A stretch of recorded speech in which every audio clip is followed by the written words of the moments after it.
My stepdaughter said, "You're not part of this family. You're just a bonus." So I canceled the vacation, shut down the group accounts, and used the savings to take my nephew instead. She thought I was replaceable. Now she's replacing her own plans. My name is Brian. I'm 46. I live just outside Austin, Texas. Enough removed to smell mesquite in the wind, close enough to hear my neighbors argue through paper-thin walls. I've been married to Michelle for 8 years. 8 long, uneven years. Taylor, her daughter, was 11 when I met her. A sharp little thing. Green eyes that watched everything. She offered me a limp handshake that day, then wiped her palm on her jeans like I'd left something dirty behind. I laughed. Michelle didn't. I didn't push. I never asked to be her dad. I knew the rules. Be supportive. Don't replace. Don't intrude. So I showed up. Quiet. Consistent. I drove her to school. I sat through dentist appointments and science fairs. Waited outside the gym during volleyball practice. Covered her flu meds. Held her when her temperature hit 103 and she couldn't stop crying for a man who wasn't coming. Rick, her real dad, made appearances like solar eclipses. Big smiles. Big gestures. Always with some gift in hand. Something glossy and expensive. The receipt still folded in the bag. And then he was gone again, off to wherever ghosts like him retreat. But every time he showed up, Taylor lit up like she'd forgotten he was ever gone. #DadTime, he'd write under a photo of them smiling. 15 minutes, then back to silence. Meanwhile, I stayed. I paid. I watched. She called me Brian for 7 years. Not once did the word dad slip from her lips. But I never insisted on it. Never corrected her. I thought love earned over time was stronger than any title. Foolish, maybe, but I believed in effort. I taught her to ride a bike, to cook eggs, to steer out of a skid when she finally got behind the wheel. I showed her how to throw a punch when her first boyfriend ghosted her. I bought her a prom dress when Rick went MIA the week before. I filled the silence he left behind like water poured into a cracked vase. Michelle would say, "Give her time. She's young. She'll see." And so I waited. Birthday after birthday. Every Christmas morning. Every Sunday night dinner. Every slammed door. Every smirk. Every sigh. When Taylor turned 18, we threw a party in the backyard. Michelle handled decorations. I grilled.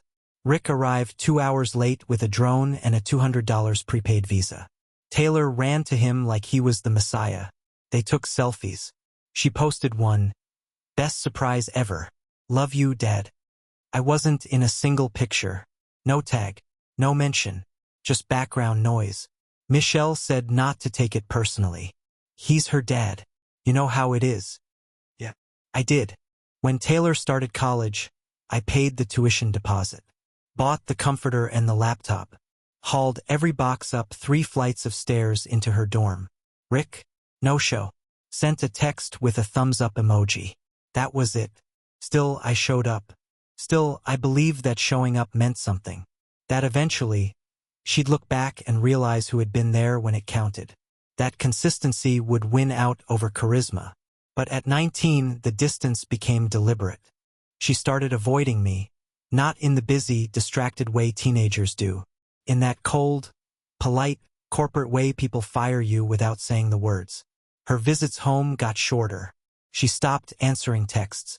When she did show up, she treated me like hotel staff. One night, I offered to help with her car. She said she'd rather wait for someone who actually knows what they're doing. I was a certified mechanic for 12 years before I went into construction management. Michelle just winced. "She's under pressure," she said. "It's a phase." That phrase, "it's a phase," became her shield. Her excuse for every eye roll, every snub, every time Taylor made it clear I was disposable. Then came the night it all cracked. It was a Friday. I'd gotten home early. Grilled steaks, Michelle made her salad. Taylor was late. Walked in with earbuds in, didn't say hello. Sat down, scrolling on her phone. I asked her to put it away, gently, without edge. She gave me a look like I'd asked for her kidney. "So," I said, always trying, "how's school?" She shrugged. "Fine. Anything interesting this week?" "Not really. I nodded. Try it again. I saw you aced your midterm. That's great. She rolled her eyes. Can we not? Michelle said. He's just trying to talk to you, sweetheart. That's when Taylor put her fork down. Her voice was calm, clear, like she'd been waiting. You're not really part of this family, she said. You're just a bonus. Just like that. A casual gutting. A bonus. Like a coupon. An add-on. An optional feature. Michelle froze. Looked down at her plate. She didn't say a word. No rebuke. No defense. Nothing. I didn't flinch. I didn't shout. I didn't cry. But something inside me, something silent and stitched together over years, came undone. Clean break. I stood up, excused myself, and walked to my office, closed the door behind me, sat down at my desk, opened the vacation folder, the one I'd created 6 months ago. Beach rental, $3,200. Flights, $1,500. Disney passes, $980. All in my name. I canceled every reservation. Then I logged into our shared accounts. Netflix, Spotify, phone plan, groceries. I removed myself as payer on each one. Clicked the buttons. Watched them bounce back to Michelle's email. Then I texted my nephew Owen. He's 17. Lost his dad last year. Sweet kid. Never left Texas. I rebooked everything, same trip, same days. Changed the guest list. One final step. I opened our family group chat. Typed a message. Trip canceled. Accounts closed. The bonus has made new plans, with people who don't treat him like an afterthought. Then I hit send, and sat there, staring at the wall, listening to nothing at all. I didn't sleep that night. Not out of anger. Not even pain. It was clarity that kept me up. Clarity is colder than grief. Sharper than rage. It doesn't scream. It whispers, precise and calm, you're done. Michelle didn't come to bed. I heard her moving around the kitchen for a while. Cupboards opening and closing, dishes shifted. A drawer slammed harder than it needed to be. Then silence. She slept in Taylor's room. Or at least lay beside her while they both avoided what I'd said in the group chat. In the morning, the house was tense. You could feel it in the air like humidity before a storm. Taylor didn't come downstairs. Michelle made coffee, not looking at me. She poured herself a cup. None for me. Not even a glance. Just that stiff silence of a woman who still thinks you owe her something, even now. I sat at the table with my own mug, black and bitter. Checked my email. Confirmations rolled in. The refund from the beach rental, the flight credits, the Disney cancellation. All in my name. All mine to undo. All mine to reclaim. Michelle broke the silence first. So that's it. I looked at her. That's what? She raised her voice. Not loud. Just that shaking edge people use when they know they're about to lose the high ground. You canceled everything. The whole vacation. I nodded. Yes. Her mouth opened like she had a script ready, but she couldn't find her place. You didn't even talk to me. I sipped my coffee. You didn't talk to me when she said what she said. She's a kid, Brian. She didn't mean it. She's 19. Old enough to vote. Old enough to humiliate me under your roof and not hear a word of correction from you. She's my daughter. And I was supposed to be your husband. That landed. She flinched, not physically, but in the way her face turned inward. Like she knew I'd crossed a line, but couldn't argue the direction. She's hurt, she said. And I'm tired, I replied. She left the room. Just like that. I went back to work. I build homes, or used to. These days I just manage the crews and handle contracts. But I keep my hands dirty. That day I dug into a kitchen remodel. Ripped out old cabinets, measured tile spacing, checked grout lines with the kind of attention I never gave myself.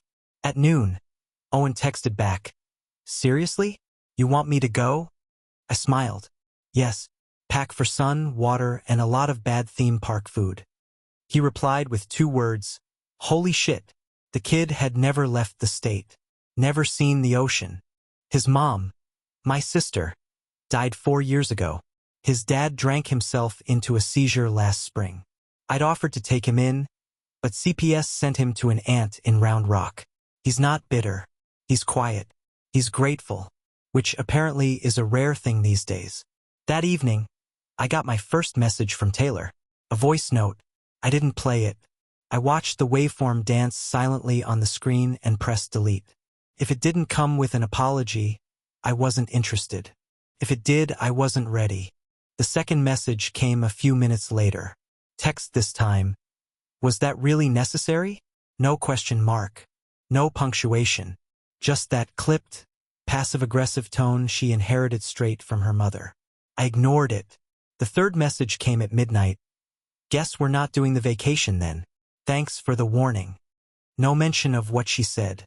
No remorse. No accountability. Just entitlement wrapped in sarcasm. She didn't see me as a person. She saw me as infrastructure. Wi-Fi, rent, heat, plane tickets. All invisible until they stop working. Michelle didn't message me at all. But I noticed the Netflix account was switched over by morning. The Spotify plan too. My credit card pinged new purchases for groceries under her name this time. It was petty warfare. A declaration of independence. Forged in resentment. Fine. Let her manage the accounts. Let her see how far respect can be stretched before it snaps. The following week I prepared. Pulled the luggage from the garage. Packed sunscreen, shorts, passports, my battered old camera. Bought Owen a pair of swim trunks, a decent pair of flip-flops, and a carry-on bag, the one I used to take to job sites before my back gave out. I didn't tell Michelle the new itinerary. I didn't say a word. She noticed, of course. Saw the pile by the door. Watched me move things, organize, cross-check departure times. On the fourth night, she finally asked, "Who's going with you?" I looked her dead in the eye. "Owen." She blinked. "Your nephew?" "Yes." "You're taking him instead?" I nodded once. She stood there, stunned, like I'd spoken in a language she'd never learned. "You'd rather take him than fix this with your own family?" "My family?" I asked. "You mean the ones who said I wasn't part of it?" "That's not fair." "No," I said. "It's accurate." She didn't speak to me after that. I slept on the couch.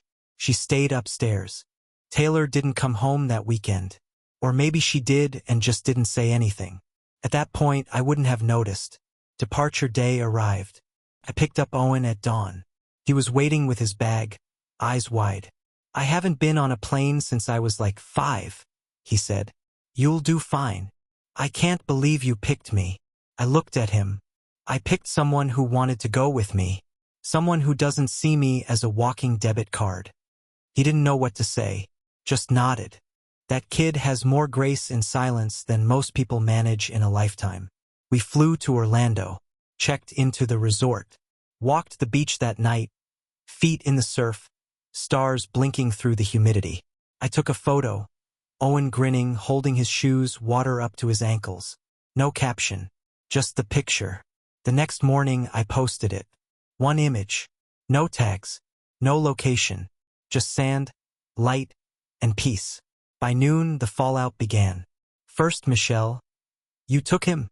Then Taylor, "What the hell, Brian?" Then another message, "So you're just replacing me?" I didn't answer. Let them sit in it. Let them feel, for once, what silence tastes like. Because for years I'd swallowed theirs. For years I'd absorbed the quiet rejection. The jokes. The omissions. The way my place in that house was always secondhand. Always negotiable. Always conditional. You don't erase someone, then act shocked when they vanish. Back at the resort, Owen and I swam in the hotel pool. Rode the roller coasters. Ate overpriced churros. He didn't whine once. Didn't stare at his phone. Didn't treat me like a spare part. At night, we sat on the balcony, talked about life. He told me about his dad. How he used to drive drunk with him in the passenger seat. How he once missed school for 3 days because there was no clean laundry, no food. He said, "I don't think anyone ever picked me before." I said, "Well, they were idiots." He smiled. "Thanks for this." And I realized I'd been starving for that sentence. For years. Just to be seen. Just to be acknowledged. Not worshipped. Not even loved. Just noticed. It shouldn't be so rare. Meanwhile, back in Texas, the group chat grew quieter. Michelle didn't message again. Taylor went from sarcasm to confusion to nothing. The silence came slower this time. Not the sharp kind. The sinking kind. The one that comes when people realize the floor is no longer beneath them. Let them feel it. I didn't run from their hurt. I carried it long enough. On our last night, Owen and I walked the boardwalk. He asked if we'd ever do something like this again. I said, "Depends. You planning to call me a bonus?" He laughed, really laughed, and punched my arm. "No way," he said. "You're the real deal." I didn't cry, but I felt something loosen in my chest.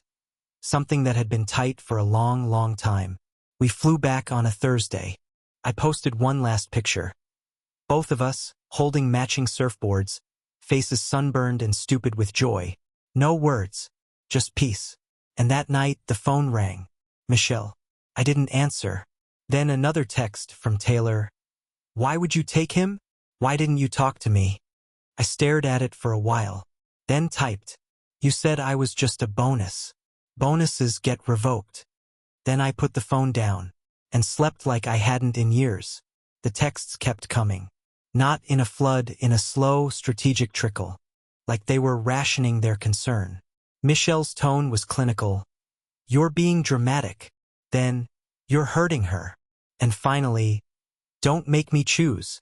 I didn't respond. Because the truth was simple. I hadn't made her choose. She already had.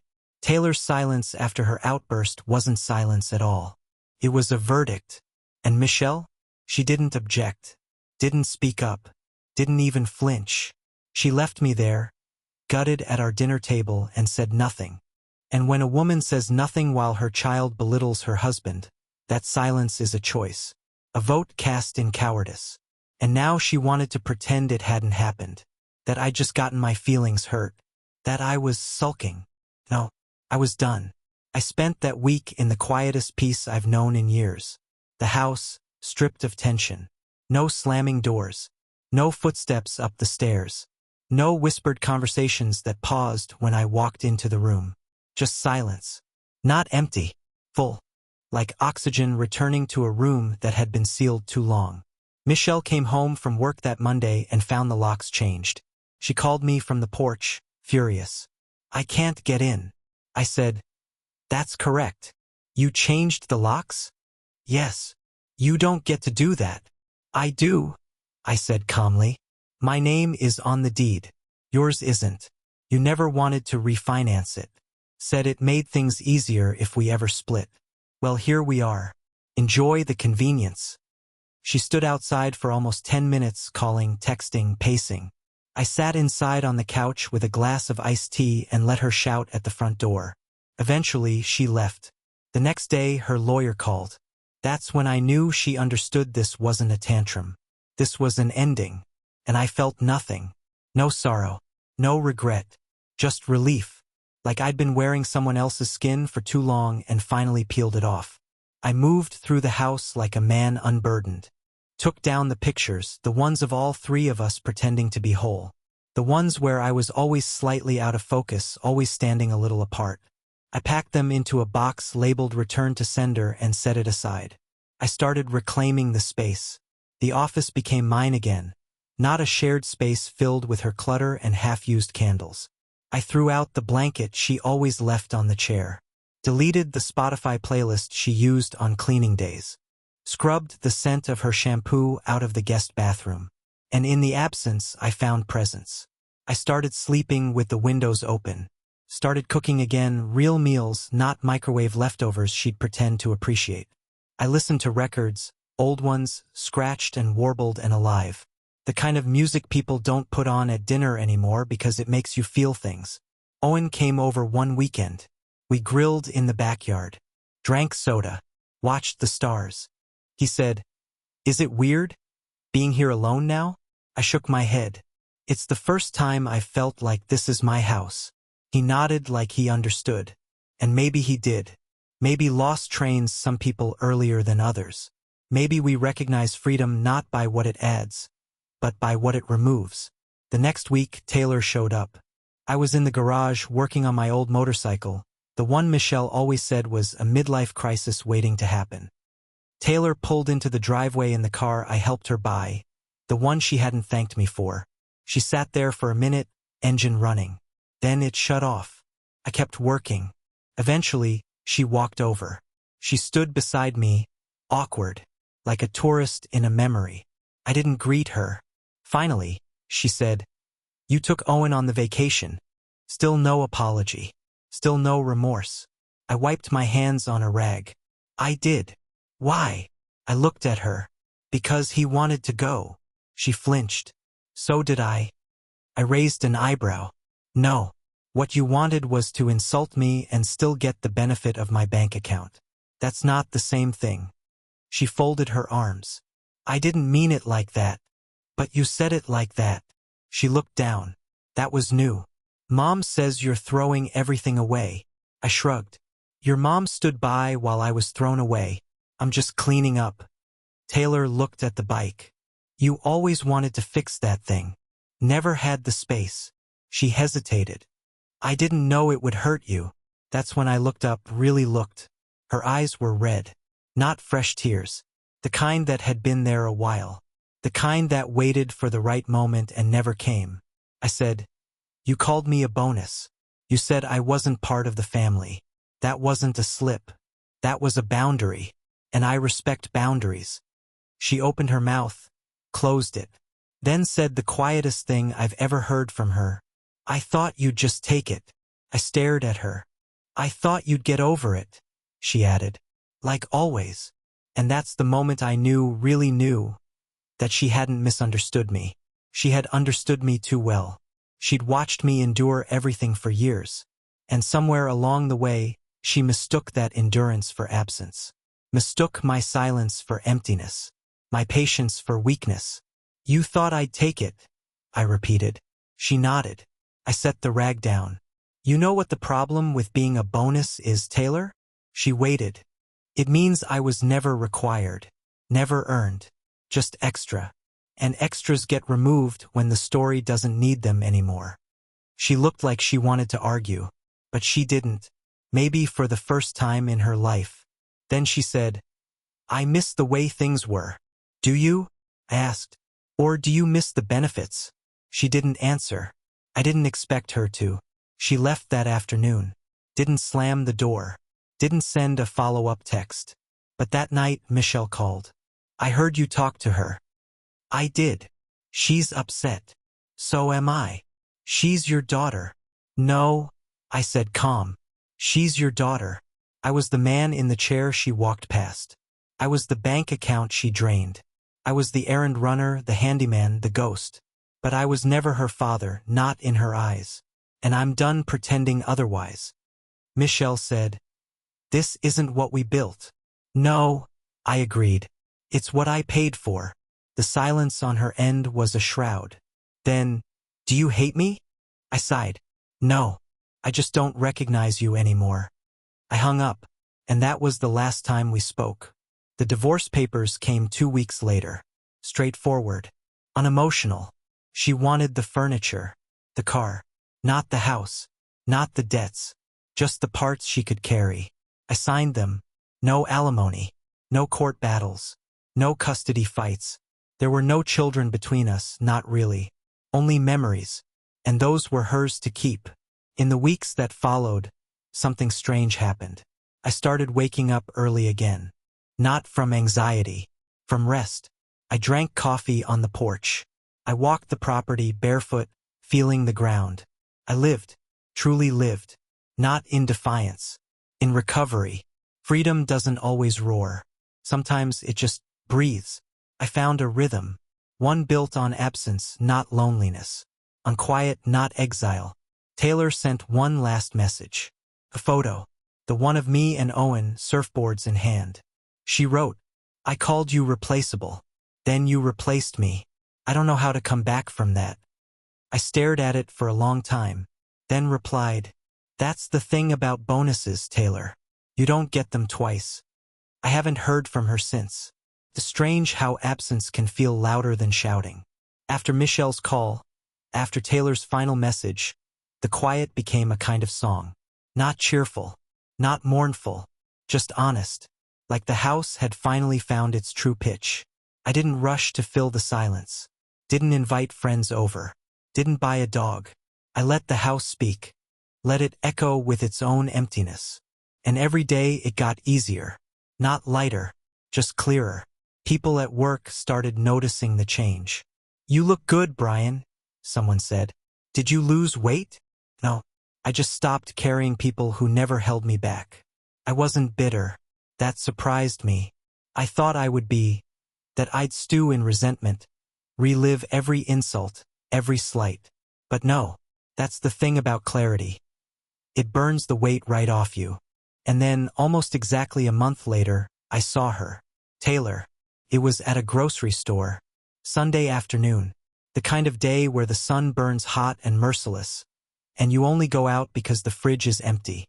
I had a basket with eggs, black coffee, and a pack of tortillas. She was in the cereal aisle, holding some overpriced organic brand, looking tired.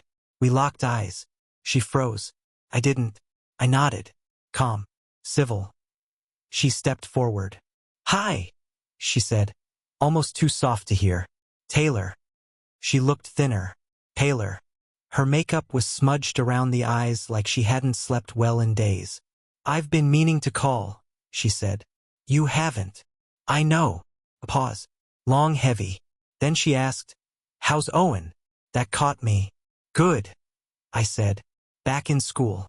Doing well." "I saw the pictures," she said. "You two looked happy." "We were." Another pause. Then she said the one thing I hadn't expected. "I was wrong." Not loud. Not dramatic. Just the truth sitting between us like a third person. I looked at her. Really looked. She was a young woman now. No longer the sulking teenager. But her eyes, still that guarded green, held something new. Regret. I nodded. Slowly. "I didn't understand what you did for us," she continued. "What you gave up. I never asked you to." "I know. That's what makes it worse." There it was. A crack in the wall. A real one. I took a breath. Held it. Released it. "You thought I'd stay no matter what," I said. She nodded. "Yeah. Because I always had." "Yeah. And when I left, when I finally stopped, it felt like betrayal." "Yes. But what you called betrayal was just me accepting the truth you gave me." She blinked. "What truth?" "That I was never your father." "Not really. Not in your eyes." Her voice wavered. "But you were." "No," I said gently. "I wanted to be. But that role requires two people. One to give. One to receive." She looked down at the cereal box in her hands. "I miss you," she said. I nodded.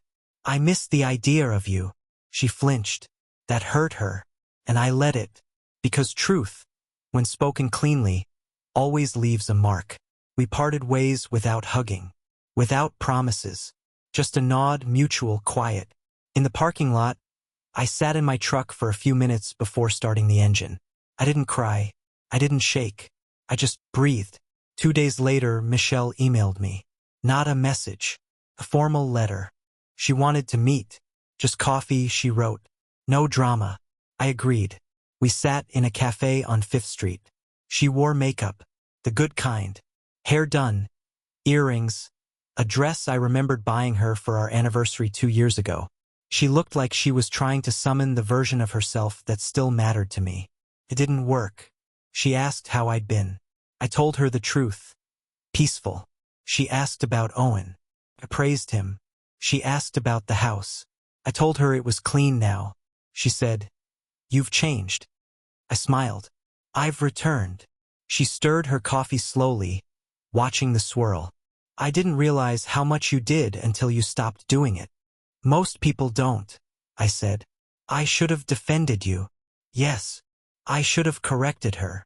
"You should have." "I thought you were stronger than that," she said. I leaned forward. "I was. That's why I left." She looked away. People only learn when it costs them something. Michelle thought I'd always stay, that I was too proud, or too committed, or too tired to leave. But I wasn't any of those things. I was done. She started to cry. Not loudly. Just a single tear, escaping like it didn't ask permission. I didn't know how much you held up. I never wanted credit. But you needed respect. I nodded. She said, "Do you hate me?" "No. You loved us." "I did. Still do." I thought about that. And then I said, "No. I love who I was when I believed you loved me back." She looked shattered, but not surprised. We said goodbye with a handshake. I never saw her again. Taylor sent one final message that night. A long one. She said she was sorry. She said she wanted to understand. Said she wasn't ready back then to receive the kind of love I gave. That it was easier to dismiss me than to admit I mattered. She asked if we could talk. Rebuild. Try. I thought about it. I really did. But then I remembered the years of silence. The slights. The way she said bonus like it was a slur. And I wrote back one sentence. Respect isn't an apology. It's a habit. She didn't reply. That was months ago. Since then, life has settled into something resembling peace.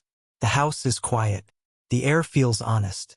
I spend my mornings in the workshop, my evenings with books and bourbon. Owen visits often. We talk about work, life, the future. He calls me Uncle B. But I know what he means, and that's enough. One evening, we stood in the driveway, watching the sun dip behind the neighbor's house. Owen asked, "Do you ever miss it?" I knew what he meant. I thought for a long time before answering. "No," I said, "because what I miss never existed." He nodded. We went inside. Now I sit here writing this not to convince anyone, not to defend myself, but to lay it out plainly. The story of how I gave everything to a house that never truly welcomed me. Of how I loved people who only saw me when they needed something. And when I stopped giving, I stopped existing in their eyes. But not mine. I exist now. Fully. Finally. I am not a bonus. I am a man who endured, who gave, who broke, and who walked away not in anger, but in truth. So now I ask you, would you have stayed? Would you have accepted the silence? Would you have endured it forever just to avoid being called cruel? Or would you have walked out?